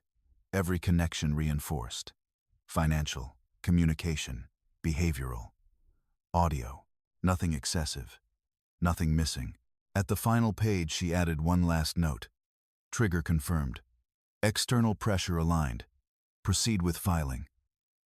She closed the document, then reached for her notebook. Turning to the last page, she wrote, "Action phase initiated." That evening, Liam did not come home. He sent a message again, brief, staying at the office. Emma read it without reaction, placed the phone aside, and sat in the quiet apartment, the stillness now complete, not because nothing was happening, but because everything had already been set in motion. Across the city, Liam was still trying to stabilize what he believed was a temporary disruption. He was still speaking in terms of resolution, still assuming control. Emma understood control had already shifted. Not loudly, not visibly, but completely. By the time the documents were filed, the structure Liam had built through decisions, through assumptions, through confidence would no longer belong to him. And nothing he said after that point would be enough to change what had already been recorded. The filing did not begin with confrontation. It began with arrival. Documents submitted through formal channels do not carry emotion with them. They do not accuse in tone or gesture. They exist as structure claims, supported by evidence statements, reinforced by sequence conclusions that emerge not from opinion but from alignment. By the time Emma Carter's case entered the system, it did so without noise, but not without weight. The notification reached Liam mid-morning. Emma was not present when it happened. She did not need to be. She could reconstruct the moment with near-perfect accuracy. The email. The subject line, formal, precise, impossible to ignore. The initial assumption that it was procedural, routine. Then the shift as the contents became clear. Emma, at that same hour, sat across from Daniel Brooks in a conference room that carried no identifying marks beyond its function. The documents lay between them. Filed. Accepted. In motion. "It's active," Daniel said. Emma nodded once. There was no visible reaction, no relief, no tension, only acknowledgement. From this point, Daniel continued, everything becomes structured interaction. Requests. Responses. Timelines. They will be notified formally within the hour. Emma understood. "And their options?" she asked. "Limited," Daniel replied. "They can respond. They can contest. They can attempt to delay, but they can't ignore it." Emma leaned back slightly in her chair. "And control?" she asked. Daniel met her gaze. shifted. Across the city, Liam experienced that shift not as a concept but as impact. He read the notification twice, then a third time, not because the language was unclear, because the implication required repetition. His name, his transactions, his communications, structured into something that no longer belonged to him alone. The first call he made was not to Emma, it was to Olivia. Emma did not hear that call, but she understood its shape, the urgency, the attempt to reframe, to align narratives before they diverged. "What is this?" Liam's voice would have carried, controlled but strained. "I'm looking at it now," Olivia would have replied, her tone measured already, moving toward containment. "They filed," Liam would say. A pause. Then Olivia, quieter, who Emma, in the conference room, reviewed the initial response window outlined by Daniel.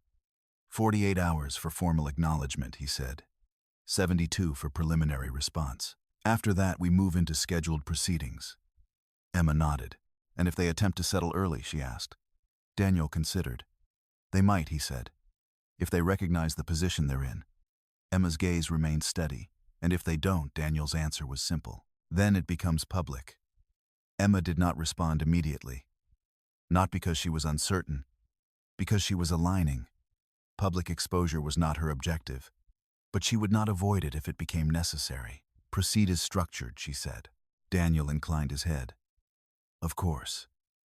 By the time Emma returned to the apartment that afternoon, the space felt unchanged. Still, ordered. But the stillness carried a different weight now. Not anticipation.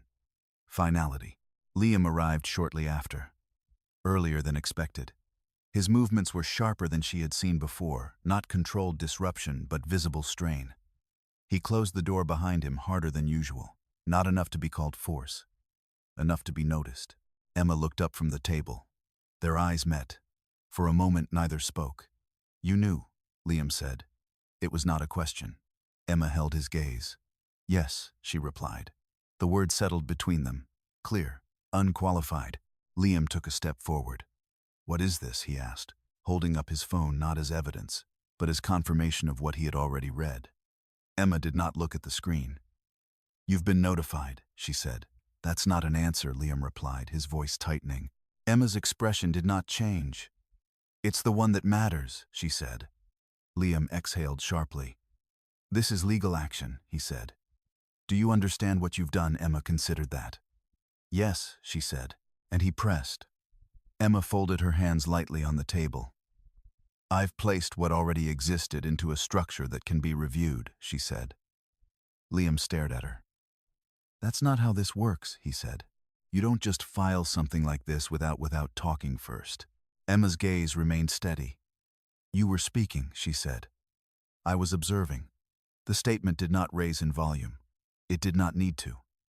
"This is going to affect everything," Liam continued. "My work, the deal, the firm," Emma interrupted. Not abruptly, but precisely. "It already has," she said. Silence followed. Not empty. Waited. Liam's posture shifted. Not forward. Not aggressive. Uncertain. For the first time since the conversation began, he seemed to search for something, an angle, an argument, a point of leverage that would restore the dynamic he had assumed still existed. Emma studied him. For what she asked. "To talk," Liam replied. "To figure this out." Emma held his gaze for a moment, longer than necessary. Then she said quietly, "You made your position public." Liam did not respond immediately, because the statement required him to recognize something he had not yet fully allowed himself to acknowledge. "This isn't about that," he said after a moment. Emma did not challenge the deflection. She simply said, "It includes it." He ran a hand through his hair again, pacing once across the room before stopping. "They're going to review everything he said, every transaction, every communication." Emma nodded. "Yes. And you're okay with that?" Emma's answer came without delay. "Yes." Liam looked at her as though seeing her for the first time. Not as the version of her he had constructed, but as something else. Something he had not accounted for. "You've been planning this," he said. Emma did not deny it. "I've been preparing," she replied. The distinction remained unspoken, but it was understood. Liam let out a breath that carried more than frustration now.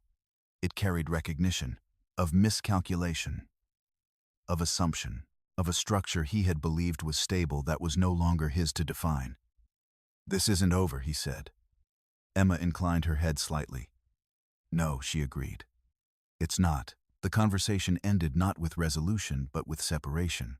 Liam moved toward the bedroom. Emma remained at the table. That night, they did not speak again. Across the city, notifications continued to move through formal channels. Emails, requests, acknowledgements, each one reinforcing what had already been set in motion. Olivia responded within the required window. Controlled, measured, positioning herself carefully within the narrative. Liam's firm initiated internal review protocols, not optional, mandatory, and Emma remained exactly where she had been, not at the center of the noise, but at the point from which it had all been directed. Later, as the apartment settled into silence once more, Emma opened her notebook for the first time since the filing. She turned to a new page and wrote, "Legal phase active. Subject aware. Response initiated." She paused, then added "control confirmed." She closed the notebook, turned off the light, and allowed the darkness to settle not as uncertainty but as completion of the phase she had entered. Liam believed he had just been pulled into something unexpected. Emma understood he had finally arrived at something that had been waiting for him for a very long time. Once a matter enters formal review, it no longer belongs to the people who created it, it belongs to the structure that receives it. And structure, unlike emotion, does not respond to persuasion, tone, or intention. It responds only to what can be demonstrated, aligned, and sustained under scrutiny. Emma Carter understood this before she ever entered the room. By the time the first formal session was scheduled, she was no longer thinking in terms of discovery or even preparation. What she had built quietly, precisely, without interruption, had already transitioned into something else. It was no longer a collection of observations. It was a framework, and frameworks once complete do not depend on the person who assembled them. They stand on their own. The room itself reflected that principle. It was not designed to intimidate or overwhelm, but to remove distraction. A long table, neutral tones, controlled lighting, everything arranged to ensure that attention would remain where it belonged, on the documents, on the sequence, on the record that had already been set in motion. Emma arrived early, not out of anxiety but out of habit. She preferred to enter a space before it filled with other people's reactions, before tone and tension began to shape perception. Sitting down, she placed her folder carefully in front of her, aligning it with the edge of the table in a gesture so subtle it would have gone unnoticed by most, yet entirely consistent with the way she approached everything else ordered. Deliberate, controlled. Daniel Brooks joined her shortly after his presence, as measured as always. He did not waste words on reassurance or speculation. Instead, he reviewed the materials once more, not because anything needed to be changed, but because confirmation in a setting like this was not optional, it was foundational. "They'll arrive together," he said quietly, as if noting something inevitable rather than predictive. Emma did not look up immediately. She had already assumed as much. "Yes," she replied. When Liam entered, Olivia was exactly where Daniel had anticipated, half a step behind, but aligned in a way that no longer required interpretation. Their proximity remained intact, but the ease that had once defined it was no longer present. What had previously appeared natural now carried intention, as though each movement had been recalibrated in anticipation of what they were about to face. Emma observed this without reacting. She did not need to, because what mattered was not how they entered the room, but how they would respond once the room began to speak back.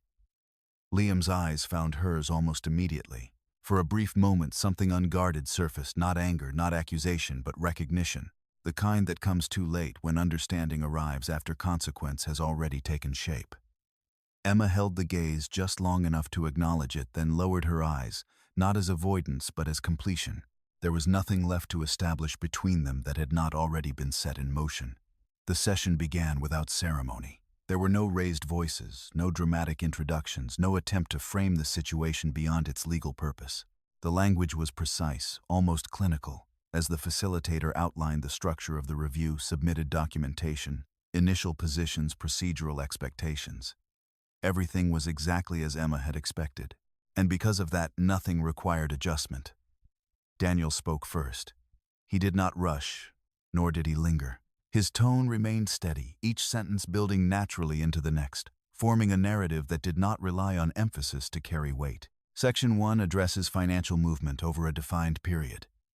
He began sliding the first document forward, with emotion so controlled it appeared almost incidental. But the document itself was anything but. Dates aligned with precision, amounts consistent in pattern, routing paths layered just enough to suggest intent without obscuring traceability. It was not overwhelming. It was exact. Emma did not look at Liam, but she felt the shift, the subtle tightening of attention, the recalibration of posture, the moment when what had once been abstract became undeniably present. These transactions, Daniel continued, demonstrate a consistent pattern of redirection through intermediary structures, ultimately converging within a fund partially controlled under Grant Industries. The words settled into the room with quiet finality.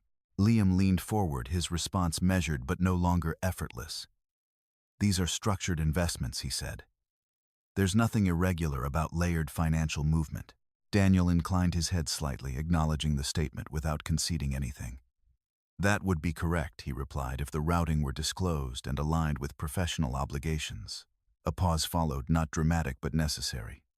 These were not. The distinction did not require elaboration, because it had already been established. The second section followed with the same controlled progression. Communication, not in isolation, but in alignment. Emails presented not as isolated exchanges, but as part of a sequence, time-stamped, contextualized, positioned against the financial decisions they accompanied. There was no need to interpret tone when timing alone suggested proximity that could not be dismissed as coincidence. Liam's response came more quickly this time, but with less certainty. "That's interpretation," he said. "Correlation doesn't establish intent." Daniel did not disagree. "It establishes pattern," he replied. And pattern in a legal context did not need to declare intent to become relevant. Emma remained still, her presence neither assertive nor passive, but anchored an unmoving point within a room that was beginning slowly to shift. The third section, behavioral alignment, required even less explanation. It was the structure Emma had built from the beginning, translated now into formal language. Timelines that intersected with precision. Presence and absence that aligned too consistently to be accidental. Movement that, when viewed collectively, formed something that no longer relied on assumption. This section, Daniel said, is not presented as standalone evidence. It is presented as structural reinforcement.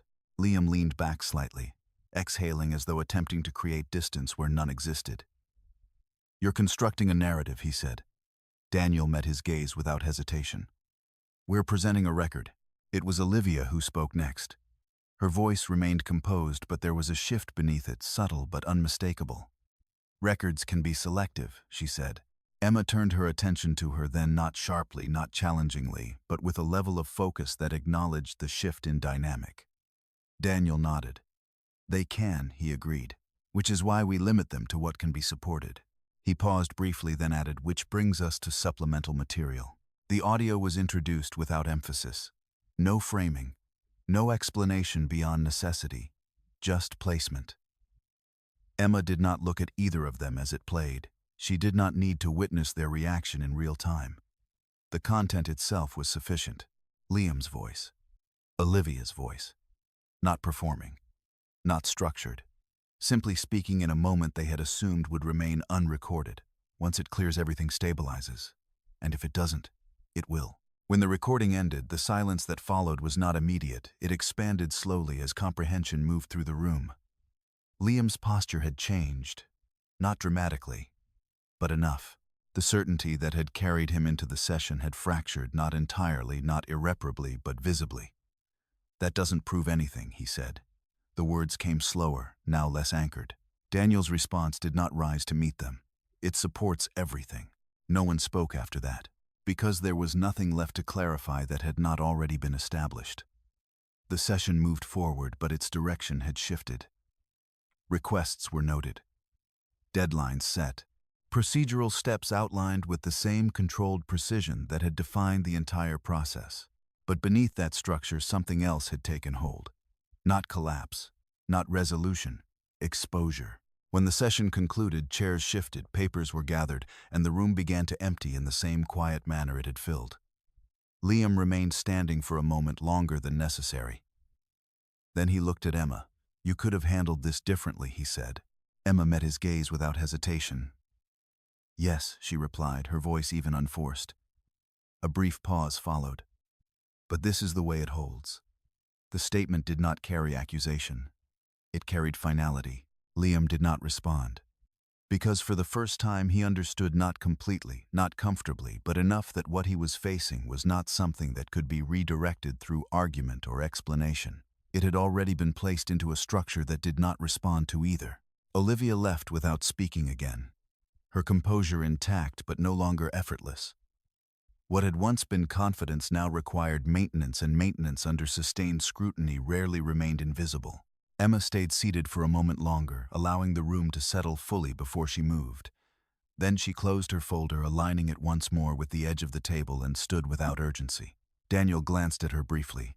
That went as expected, he said. Emma nodded. Yes. Outside, the corridor remained quiet, untouched by what had unfolded within the room. But Emma understood the shift had already occurred. Not loudly, not dramatically, but in a way that could not be undone. Liam still believed there was space to recover. Emma knew there was only space left to face what had already been recorded. Consequences, when they arrive through formal channels, rarely resemble the dramatic endings people imagine. They do not come with final declarations or visible collapse. They arrive through documents, decisions, and the quiet enforcement of structures that have already determined their outcome long before anyone is ready to accept it. By the time Liam Carter began to understand what was happening, the process had already moved beyond the point where understanding could alter it. Emma Carter had known this from the beginning. The days following the first session unfolded with a steady, almost restrained momentum. There were no sudden announcements, no immediate verdicts. Instead, there was progression, methodical, layered, and increasingly difficult to interrupt. Requests for additional documentation were met with structured responses. Financial records were expanded, clarified, and where necessary traced further back to establish continuity. Every attempt to challenge the framework only required more detail, and every detail reinforced what had already been presented. Emma did not attend every exchange. She did not need to. Daniel managed the flow with the same precision he had shown from the start, ensuring that nothing moved too quickly but nothing stalled. The balance was deliberate. Pressure was applied, but never prematurely. The structure was allowed to speak for itself. Liam, meanwhile, found himself operating within a narrowing field of options. At first, he attempted to respond as he always had, through explanation, through repositioning, through the belief that if he could reframe the situation clearly enough, it would stabilize. But each response he offered was absorbed into the process, not resolved by it. Clarifications led to further questions. Justifications required additional documentation. Every effort to contain the issue expanded it instead. Emma observed this not through direct confrontation, but through the patterns that emerged in his behavior. He no longer spoke in terms of certainty. He spoke in terms of defense. One evening, nearly a week after the initial session, Liam returned home earlier than expected. The apartment was quiet, the late afternoon light settling softly across the room, unchanged in its stillness despite everything that had begun to unfold beneath it. Emma sat at the table reviewing a set of documents Daniel had sent earlier that day. She did not look up immediately when Liam entered, allowing the moment to exist without acknowledgement. "You're here," he said after a pause. It was a statement, but it carried something else now, an awareness that had not been present before. Emma closed the file slowly. "Yes," she replied. Liam stood there for a moment as though uncertain how to begin. The confidence that had once defined his presence in the space had thinned, replaced by something less stable, less predictable. "They've extended the review," he said finally. Emma met his gaze. "I expected they would. They're asking for more documentation," he continued. "Older records, expanded disclosures." Emma nodded. "That's consistent with the process." Liam exhaled, his frustration no longer concealed. "This isn't just a process anymore," he said. "It's turning into something else." Emma held his gaze steadily. "It always was," she replied. The words did not escalate the tension. They clarified it. Liam moved further into the room, pacing once before stopping near the window. He looked out, but not in the way Emma often did, not with observation, but with distraction, as though searching for distance that the room no longer allowed. "They're questioning everything now," he said. "The structure, the intent, the decisions, everything." Emma listened. "And can you answer those questions?" she asked. Liam hesitated, not as briefly as before. "I can explain them," he said. Emma's expression did not change. "That's not the same thing." The distinction settled between them unchallenged. In the days that followed, the consequences became more defined. Not publicly, not yet, but within the structures that governed Liam's professional life, the shift was unmistakable. His firm initiated additional internal measures, not as a show of support but as a requirement of their own compliance obligations. Access to certain accounts was restricted. Oversight increased. Decisions that had once been made quickly now required approval. Each adjustment was procedural. Together they formed limitation. Olivia responded in her own way. Emma did not interact with her directly during this phase, but the pattern was clear. Olivia's communication became more formal, more distanced. Her alignment with Liam recalibrated to preserve her own position within the structure now under review. What had once been presented as seamless partnership now required careful delineation. Emma did not interpret this as betrayal. She recognized it as adaptation. One afternoon, Daniel requested Emma's presence for a brief meeting. When she arrived, the atmosphere was different, not tense but conclusive. "We're approaching resolution," he said. Emma took her seat without urgency. "Define resolution," she replied. Daniel slid a document across the table. "Preliminary findings," he said. Emma opened it. Her eyes moved across the page, absorbing not just the conclusions but the language used to reach them. The wording was careful, precise, and most importantly aligned with the evidence that had been presented. Misuse of professional position, failure to disclose financial relationships, compromised decision-making structure. Emma closed the document. "They've accepted the framework," she said. Daniel nodded. "They have. And next?" she asked. "Formal outcomes," he replied. "Institutional response, individual consequences." Emma considered that. "And us?" she asked. Daniel's answer was measured. "We proceed with dissolution as planned. Financial separation, custody considerations, all structured within the existing findings." Emma inclined her head slightly. "Yes," she said. There was no satisfaction in the moment, no sense of victory, only completion of a process that had been set in motion long before it became visible. That evening, Emma returned home to find Liam already there. He stood in the living room, not moving, as though the space itself no longer responded to him in the way it once had. "They've made their decision," he said. Emma set her bag down. "Yes," she replied. Liam looked at her. There was no anger now, no urgency, only something quieter. "They're removing me from the case," he said, "from the firm's leadership track." Emma listened. "And the rest?" she asked.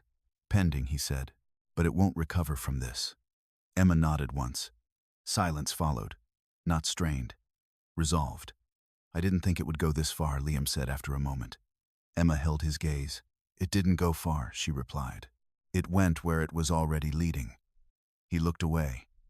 Because the statement did not accuse. It defined. Emma moved past him toward the table, where her notebook still rested. She opened it for what would be one of the final entries. Outcome phase initiated. Institutional response confirmed. Structural conclusions aligned with submitted record. She paused, then added, "No further action required, beyond legal completion." When she closed the notebook, she did so without hesitation, because there was nothing left to record. Liam remained where he was. The space around him unchanged, yet no longer his in the way he had assumed. Emma understood this was not the moment of collapse. It was the moment of recognition, and recognition, once fully formed, did not reverse. She turned off the light, left the room in quiet, and allowed the final stage to unfold not with force, but with the same controlled certainty that had guided everything from the beginning. Endings, when they are built slowly, rarely feel like endings at all. They do not arrive with a single moment that can be pointed to and named. Instead, they take shape through a series of decisions that once made leave very little behind that still belongs to the past. By the time Emma Carter reached the final stage of her marriage, there was no question left to ask, no uncertainty left to resolve. What remained was not whether she would leave, but how she would do so. And Emma, as she had from the beginning, chose to do it quietly. The legal process moved forward with the same measured precision that had defined everything else. There were no delays, no dramatic disputes, no attempts to reopen what had already been established. The findings from the review had settled into the structure of the proceedings, shaping outcomes without requiring repetition. Financial separation followed the lines Emma had already secured: assets protected ownership, clarified liabilities contained. Emma did not ask for more than what was hers. She did not need to, because what was hers had never been at risk. The apartment changed first, not suddenly, gradually. Emma began removing what belonged to her, not in large gestures, not in visible disruption, but in small, consistent adjustments. A set of documents no longer left on the table, a coat no longer hanging by the door, books that disappeared from the shelves one at a time. Liam noticed, but he did not comment. Not because he did not understand, because there was nothing left to negotiate. They moved through the same space with a careful distance that did not require acknowledgement. Conversations, when they happened, were brief, practical, focused on what remained to be completed. There were no attempts to revisit the past, no effort to redefine what had already been concluded. Emma did not ask questions. Liam did not offer explanations. The silence between them was no longer avoidance. It was agreement. One afternoon, as the final documents were prepared, Emma sat with Daniel Brooks for what would be their last formal meeting. The office remained unchanged, neutral, controlled, untouched by the outcome it had helped construct. "This concludes everything on our end," Daniel said, sliding the final set of papers toward her. "Once these are signed, there are no remaining obligations beyond standard follow-up." Emma reviewed the documents carefully, not because she expected anything to be wrong, because she had never signed anything without understanding it fully. When she finished, she placed the pen down for a moment. "Thank you," she said. Daniel inclined his head. "You made it straightforward," he replied. Emma considered that. "No," she said quietly. "I made it clear." Daniel did not disagree. The signing itself was uneventful. No audience, no tension, just ink on paper placed with the same steadiness that had defined every decision leading up to it. When it was done, Emma did not linger. She gathered her things, stood, and left without looking back. The birth came weeks later, not as part of the conflict, not as a continuation of it, but as something entirely separate. Emma chose a private hospital, one that did not attract attention, one that allowed her to move through the experience without interruption.